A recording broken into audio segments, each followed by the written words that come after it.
மகனே, இந்த உலகில் யாரும் உன்னை நேசிக்காமல் இருக்கலாம், நினைக்காமல் இருக்கலாம். ஆனால் நான் உன்னை என் ஜீவனை விட அதிகமாக நேசிக்கிறேன். உனக்காக என் ஜீவனையும் தந்தேன். ஆனால் நீயோ என் அன்பை ஏற்க மறுக்கிறாய். என் வார்த்தைகளை அசட்டை பண்ணுகிறாய்.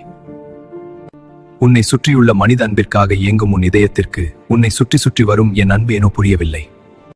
உன் தனிமையையும் உன் கண்ணீரையும் நான் அறிந்திருக்கிறேன். ஆதியும் அந்தமும் நானே. என்னையன்றி உனக்கு வேறே தேவர்கள் உண்டாயிருக்க வேண்டாம். உன் காலம் என் கையில் இருக்கிறது. அதை மரண தூதனுக்கு மறைத்து வைத்திருக்கிறேன். காலம் கடைசியானது மகனே. கண்ணீரோடு அழைக்கிறேன். உன் ஆத்துமாவுக்காக பரிதபிக்கிறேன்.